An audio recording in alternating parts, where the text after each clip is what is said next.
ಶಿಕ್ಷಣ ಇಲಾಖೆ ಪರೀಕ್ಷೆ ನಡೆಸೋದಕ್ಕೆ ಸಕಲ ಸಿದ್ಧತೆಯನ್ನ ಮಾಡಿಕೊಂಡಿದೆ. ಮಾರ್ಚ್ 25ನೇ ತಾರೀಕು ಏಪ್ರಿಲ್ 6ನೇ ತಾರೀಕಿನವರೆಗೆ, ಮಾರ್ಚ್ 25ರಿಂದ ಏಪ್ರಿಲ್ 6ರವರೆಗೆ ಪರೀಕ್ಷೆ ನಡೆಯಲಿದ್ದು, ಈ ಬಾರಿ ಒಟ್ಟು 8,69,968 ವಿದ್ಯಾರ್ಥಿಗಳು ಪರೀಕ್ಷೆ ಬರೆಯೋದಕ್ಕೆ ನೋಂದಣಿಯನ್ನ ಮಾಡಿಕೊಂಡಿದ್ದಾರೆ. 4,41,910 ಬಾಲಕರು, 4,28,058 ಬಾಲಕಿಯರು ಪರೀಕ್ಷೆಯನ್ನು ಬರೆಯಲಿದ್ದು, ರಾಜ್ಯದಾದ್ಯಂತ ಒಟ್ಟು 2,750 ಕೇಂದ್ರಗಳಲ್ಲಿ ಪರೀಕ್ಷೆ ನಡೆಯಲಿದೆ. ಪರೀಕ್ಷೆಯಲ್ಲಿ ಯಾವುದೇ ಅಕ್ರಮ ನಡೆಯದಂತೆ ಶಿಕ್ಷಣ ಇಲಾಖೆ ಕಟ್ಟುನಿಟ್ಟಿನ ಕ್ರಮ ವಹಿಸಿದೆ. ಬಿಜೆಪಿ 5ನೇ ಪಟ್ಟಿ ರಿಲೀಸ್ ಆಗಿದ್ದು, ಕರ್ನಾಟಕದ 5ರ ಪೈಕಿ 4 ಕ್ಷೇತ್ರಗಳಿಗೆ ಅಭ್ಯರ್ಥಿಗಳನ್ನು ಘೋಷಿಸಿದೆ. ಕರ್ನಾಟಕದ 4 ಲೋಕಸಭಾ ಕ್ಷೇತ್ರಗಳು ಸೇರಿದಂತೆ 111 ಸೀಟುಗಳಿಗೆ ತನ್ನ ಅಭ್ಯರ್ಥಿಗಳನ್ನು ಬಿಜೆಪಿ ಘೋಷಿಸಿದೆ. ಬಿಜೆಪಿಯ ಫೈರ್ ಬ್ರ್ಯಾಂಡ್ ಅನಂತಕುಮಾರ್ ಹೆಗಡೆಗೆ ನಿರೀಕ್ಷೆಯಂತೆ ಉತ್ತರ ಕನ್ನಡ ಕ್ಷೇತ್ರದಿಂದ ಟಿಕೆಟ್ ಕೈತಪ್ಪಿದೆ. ಅವರ ಜಾಗದಲ್ಲಿ ಮಾಜಿ ಸ್ಪೀಕರ್ ವಿಶ್ವೇಶ್ವರ ಹೆಗಡೆ ಕಾಗೇರಿಗೆ ಬಿಜೆಪಿ ಮಣೆ ಹಾಕಿದೆ. ಬೆಳಗಾವಿ ಲೋಕಸಭೆ ಕ್ಷೇತ್ರದಿಂದ ಮಾಜಿ ಸಿಎಂ ಜಗದೀಶ್ ಶೆಟ್ಟರ್ಗೆ ಟಿಕೆಟ್ ನೀಡಲಾಗಿದೆ. ಇನ್ನು ಚಿಕ್ಕಬಳ್ಳಾಪುರ ಕ್ಷೇತ್ರದಿಂದ ಮಾಜಿ ಸಚಿವ ಕೆ ಸುಧಾಕರ್ಗೆ ಟಿಕೆಟ್ ಘೋಷಿಸಲಾಗಿದೆ. ರಾಯಚೂರು ಎಸ್ಟಿ ಮೀಸಲು ಕ್ಷೇತ್ರದಿಂದ ಬಿಜೆಪಿ ಅಭ್ಯರ್ಥಿಯಾಗಿ ಹಾಲಿ ಸಂಸದ ರಾಜಾ ಅಮರೇಶ್ವರ್ ನಾಯಕ್ ಮತ್ತೆ ಟಿಕೆಟ್ ಪಡೆಯುವಲ್ಲಿ ಸಫಲರಾಗಿದ್ದಾರೆ. ಆದರೆ ಚಿತ್ರದುರ್ಗವನ್ನ ಮಾತ್ರ ಹೈಕಮಾಂಡ್ ಪೆಂಡಿಂಗ್ ಉಳಿಸಿಕೊಂಡಿದೆ. ಚಿಕ್ಕಬಳ್ಳಾಪುರದಲ್ಲಿ ಡಾಕ್ಟರ್ ಕೆ ಸುಧಾಕರ್ಗೆ ಟಿಕೆಟ್ ನೀಡಲಾಗಿದೆ. ಬಿಜೆಪಿಯಲ್ಲಿ ಇಬ್ಬರ ಮಧ್ಯೆ ಟಿಕೆಟ್ಗಾಗಿ ಪೈಪೋಟಿ ಏರ್ಪಟ್ಟಿತ್ತು. ಶಾಸಕ SR ವಿಶ್ವನಾಥ್ ಅವರ ಪುತ್ರ ರೇಸ್ನಲ್ಲಿದ್ದರು. ಅಲೋಕ್ ವಿಶ್ವನಾಥ್ ಟಿಕೆಟ್ ನಿರೀಕ್ಷೆಯಲ್ಲಿದ್ದರು. ಆದರೆ ಶಾಸಕರ ಪುತ್ರನ ಬದಲು ಸುಧಾಕರ್ಗೆ ಟಿಕೆಟ್ ನೀಡಲಾಗಿದೆ. ಚಿಕ್ಕಬಳ್ಳಾಪುರದಲ್ಲಿ ಸುಧಾಕರ್ ಅಭಿಮಾನಿಗಳು ಪಟಾಕಿ ಸಿಡಿಸಿ ಸಿಹಿ ಹಂಚಿ ಸಂಭ್ರಮಿಸಿದ್ದಾರೆ.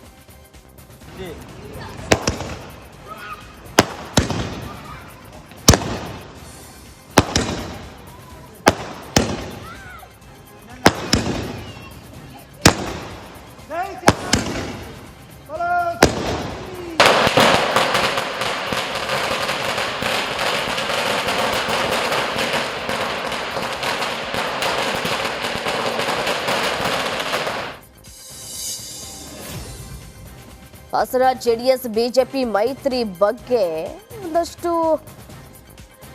ರಾಜ್ಯ ಪ್ರಧಾನ ಕಾರ್ಯದರ್ಶಿ ಪ್ರೀತಂ ಗೌಡ ಟೀಮ್ ಭಿನ್ನಮತ ವ್ಯಕ್ತಪಡಿಸಿತ್ತು. ಈ ಹಿನ್ನೆಲೆಯಲ್ಲಿ ಸಕಲೇಶಪುರ ಮಳಲಿಯೇಶ್ವರ ದೇವಾಲಯಕ್ಕೆ ಆಗಮಿಸ್ತಾ ಇದ್ದಂತಹ ಬಿಜೆಪಿ ರಾಜ್ಯಾಧ್ಯಕ್ಷ ವಿಜಯೇಂದ್ರ ಮಾಧ್ಯಮ ಕಣ್ಣು ತಪ್ಪಿಸಿ ಬೆಂಗಳೂರಿಗೆ ಹೋದರು. ಮೊನ್ನೆ ಪ್ರೀತಂ ಗೌಡ ಆಪ್ತ ಕಿರಣ್ ಕುಮಾರ್ ನಾಮಪತ್ರ ಸಲ್ಲಿಕೆಗೆ ಮುನ್ನ ವಿಶೇಷ ಪೂಜೆಯನ್ನ ನೆರವೇರಿಸಿದ್ರು. ಹಾಸನ ಬಿಜೆಪಿ ಜೆಡಿಎಸ್ ಜಟಾಪಟಿ ಬಗ್ಗೆ ಮಾಧ್ಯಮಕ್ಕೆ ಹೇಳಿಕೆಯನ್ನ ನೀಡೋ ಸನ್ನಿವೇಶದಿಂದ ನುಣುಚಿಕೊಳ್ಳೋದಕ್ಕೆ ವಿಜಯೇಂದ್ರ ಹೀಗೆ ಬದಲಿ ಮಾರ್ಗದಲ್ಲಿ ಹೋದ್ರು ಅಂತ ಹೇಳಲಾಗ್ತಾ ಇದೆ. 3 ದಿನದಿಂದ ಮೈಸೂರಲ್ಲಿ ಸಿಎಂ ವಾಸ್ತವ್ಯ ಹೂಡಿದ್ದು, ಮೈಸೂರು ಚಾಮರಾಜನಗರ ಲೋಕಸಭಾ ಕ್ಷೇತ್ರದ ಗೆಲುವಿಗೆ ರಣತಂತ್ರ ರೂಪಿಸ್ತಾ ಇದ್ದಾರೆ. ಸಿಎಂ ಸಿದ್ದರಾಮಯ್ಯ ಈಗಾಗಲೇ ಒಂದು ಸುತ್ತಿನ ಶಾಸಕರು ಹಾಗೂ ಮುಖಂಡರ ಸಭೆ ನಡೆಸಿದ್ದಾರೆ. ಇದೀಗ ರೆಸಾರ್ಟ್ಗೆ ತೆರಳಿ ರೆಸ್ಟ್ ನೆಪದಲ್ಲಿ ರಣತಂತ್ರ ರೂಪಿಸ್ತಾ ಇದ್ದಾರೆ. HD ಕೋಟೆಯ ಖಾಸಗಿ ರೆಸಾರ್ಟ್ನಲ್ಲಿ ಸಿಎಂ ತಂಗಿದ್ದಾರೆ. ರೆಸಾರ್ಟ್ಗೆ ಯಾವ ಕಾರ್ಯಕರ್ತರು ಬರಬಾರದು ಅಂತ ಸಿಎಂ ಸೂಚಿಸಿದ್ದಾರೆ. ಬಾಗಲಕೋಟೆಯಲ್ಲಿ ಸಚಿವ ತಿಮ್ಮಾಪುರ ವಿಜಯಾನಂದ ಕಾಶಪ್ಪನವರ್ ಭೇಟಿಯಾದರು. ಬಳಿಕ ಮಾತನಾಡಿದ ಸಚಿವರು, ಜಿಲ್ಲಾ ಕಾಂಗ್ರೆಸ್ನಲ್ಲಿ ಟಿಕೆಟ್ ವಿಚಾರವಾಗಿ ಯಾವುದೇ ಬಿಕ್ಕಟ್ಟಿಲ್ಲ. ಕಾಶಪ್ಪನವರ ಕುಟುಂಬ ಮೊದಲಿನಿಂದಲೂ ಕಾಂಗ್ರೆಸ್ ಜೊತೆ ಇದೆ. ಟಿಕೆಟ್ ಸಿಗದೆ ಅಸಮಾಧಾನಗೊಂಡಿದ್ದಾರೆ. ಆದರೆ ಸಿಎಂ ಜೊತೆ ಮಾತನಾಡಿಸಿ ಶೀಘ್ರ ಸಮಸ್ಯೆಯನ್ನ ಬಗೆಹರಿಸಲಿದ್ದೇವೆ ಎಂದರು.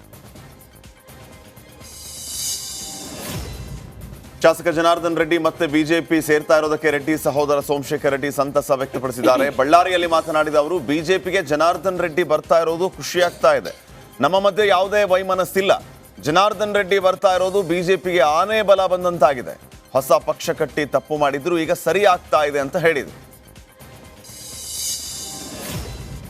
ಮಾಜಿ ಸಿಎಂ ಬಿಎಸ್ವೈ ಕ್ಷೇತ್ರದಲ್ಲಿ ಮಾಜಿ ಡಿಸಿಎಂ ಈಶ್ವರಪ್ಪ ಅಬ್ಬರದ ರೋಡ್ ಶೋ ನಡೆಸಿದ್ರು. ಬಿವೈ ವಿಜಯೇಂದ್ರ ಯಡಿಯೂರಪ್ಪ ಸ್ವಕ್ಷೇತ್ರದಲ್ಲಿ ಬೃಹತ್ ಬೈಕ್ ರ್ಯಾಲಿ ನಡೆಸಿದ್ರು. ಶಿಕಾರಿಪುರ ಹುಚ್ಚರಾಯಪ್ಪ ಸ್ವಾಮಿಗೆ ಪೂಜೆಯನ್ನ ಸಲ್ಲಿಸಿ ಬೈಕ್ ರ್ಯಾಲಿಗೆ ಚಾಲನೆ ನೀಡಿದ್ರು. ದೇವಸ್ಥಾನದಿಂದ ಗಿಡ್ಡೇಶ್ವರ ದೇವಸ್ಥಾನದವರೆಗೂ ನಡೆದಂತಹ ರೋಡ್ ಶೋ ನಡೆಸಿದ್ರು. ಧಾರವಾಡದಲ್ಲಿ ಕಾಂಗ್ರೆಸ್ ಪಕ್ಷದ ಸಭೆ ನಡೆಯಿತು. ಜಿಲ್ಲಾ ಉಸ್ತುವಾರಿ ಸಚಿವ ಲಾಡ್ ನೇತೃತ್ವದಲ್ಲಿ ಮಯೂರ ರೆಸಾರ್ಟ್ನಲ್ಲಿ ಸಭೆ ನಡೆಸಲಾಯಿತು. ಲೋಕಸಭೆ ಚುನಾವಣೆಯ ಹಿನ್ನೆಲೆ ಕಾಂಗ್ರೆಸ್ ಅಭ್ಯರ್ಥಿ ವಿನೋದ್ ಅಸೂಟಿ ಪರ ಸಭೆ ನಡೆಸಲಾಯಿತು. ಶಿವಲೀಲಾ ಕುಲಕರ್ಣಿ, ಪಕ್ಷದ ಜಿಲ್ಲಾಧ್ಯಕ್ಷ ಅನಿಲ್ ಕುಮಾರ್ ಪಾಟೀಲ್, ಇಸ್ಮಾಯಿಲ್ ತಮಟ್ಗಾರ್, ಮಾಜಿ ಶಾಸಕಿ ಕುಸುಮಾವತಿ ಶಿವಳ್ಳಿ, ಮಾಜಿ ಸಂಸದ ಐಜಿ ಸನದಿ, ಮಾಜಿ ಸಭಾಪತಿ ವೀರಣ್ಣ ಮತ್ತಿಕಟ್ಟಿ ಸೇರಿ ವಿವಿಧ ಪ್ರಮುಖರು ಈ ಸಭೆಯಲ್ಲಿ ಭಾಗಿಯಾಗಿದ್ದರು. ಸಭೆ ಬಳಿಕ ಧಾರವಾಡದಲ್ಲಿ ಕಾಂಗ್ರೆಸ್ ಅಭ್ಯರ್ಥಿ ವಿನೋದ ಅಸೂಟಿ ಪ್ರತಿಕ್ರಿಯೆ ಕೊಟ್ಟಿದ್ದಾರೆ. ಅಸೂಟಿ ಧಾರವಾಡ ಕ್ಷೇತ್ರದ ಕಾಂಗ್ರೆಸ್ ಅಭ್ಯರ್ಥಿಯಾಗಿದ್ದು ಮುಖಂಡರ ಸಲಹೆ ಪಡೆದು ಪಕ್ಷ ಟಿಕೆಟ್ ಕೊಟ್ಟಿದೆ. ಕಾಂಗ್ರೆಸ್ ಪಕ್ಷ ಸಾಮಾನ್ಯ ಕಾರ್ಯಕರ್ತರಿಗೆ ಕೊಡಬೇಕು ಅಂತ ವಿಚಾರ ಮಾಡಿದೆ. ಈ ವಿಚಾರದಿಂದಲೇ ನನಗೆ ಟಿಕೆಟ್ ಕೊಟ್ಟಿದ್ದಾರೆ. ಮೋದಿ ಅಲೆ ಇದೆ ಅಂತ ಹೇಳ್ತಾರೆ. 10 ತಿಂಗಳ ಹಿಂದೆ ವಿಧಾನಸಭೆ ಚುನಾವಣೆ ಆಗಿದೆ. ಮೋದಿ ನಮ್ಮ ರಾಜ್ಯಕ್ಕೆ ಬಂದು ಹೋಗಿದ್ರು. ಆದ್ರೂ ನಮ್ಮ ಪಕ್ಷ 135 ಸ್ಥಾನ ಗಳಿಸಿದೆ. ಜನರ ಆಶೀರ್ವಾದದಿಂದ ಸರ್ಕಾರ ಆಡಳಿತ ನಡೆಸ್ತಾ ಇದೆ ಎಂದರು. ಕಾಂಗ್ರೆಸ್ ಪಕ್ಷ ಯಾವ ಸಾಮರ್ಥ್ಯ ಅನ್ನೋಕ್ಕಿಂತ ಒಂದು ಕಾಂಗ್ರೆಸ್ ಪಕ್ಷ ಈ ಸಲ ಒಂದು ಸಾಮಾನ್ಯ ಕಾರ್ಯಕರ್ತರಿಗೆ ಕೊಡಬೇಕಂತ ಉದ್ದೇಶದಿಂದ ನಮಗೊಂದು ಕೊಟ್ಟರು ಅಂತ ಈ ಸಂದರ್ಭದಲ್ಲಿ ಹೇಳ್ತೀನಿ. ಸರ್, ಮೋದಿಯವರು ಅಲ್ಲೇ ಐತೆ ಅಂತೇಳಿ ನೀವೆಲ್ಲ ಹೇಳ್ತಿರ್ಬೋದು. ಆದರೆ ಇದೇ ಒಂದು 10 ತಿಂಗಳಿಂದ ನಮ್ಮ ಕರ್ನಾಟಕದಲ್ಲಿ ವಿಧಾನಸಭಾ ಚುನಾವಣೆ ಆದಾಗ ಕೂಡ ಮೋದಿಯವರು ಅಲ್ಲೇ ನಮ್ಮ ಸುತ್ತಮುತ್ತ ಜಿಲ್ಲೆಯಲ್ಲಿ ಬಂದಿದ್ದರು. ನಮ್ಮ ರಾಜ್ಯಕ್ಕೆ ಬಂದು ಹೋದಾಗ ಕೂಡ ನಮ್ಮ ಕಾಂಗ್ರೆಸ್ ಪಕ್ಷ 135 ಸೀಟ್ಗಳನ್ನು ಗಳಿಸಿದ್ದು. ಅದೇ ರೀತಿ ಜನರ ಆಶೀರ್ವಾದದಿಂದ ನಾವು ಕರ್ನಾಟಕ ರಾಜ್ಯದಲ್ಲಿ ಕೂಡ ಈ ಒಂದು ಕಾಂಗ್ರೆಸ್ ಪಕ್ಷವನ್ನು ಹಾರಿಸಿ ಈ ಒಂದು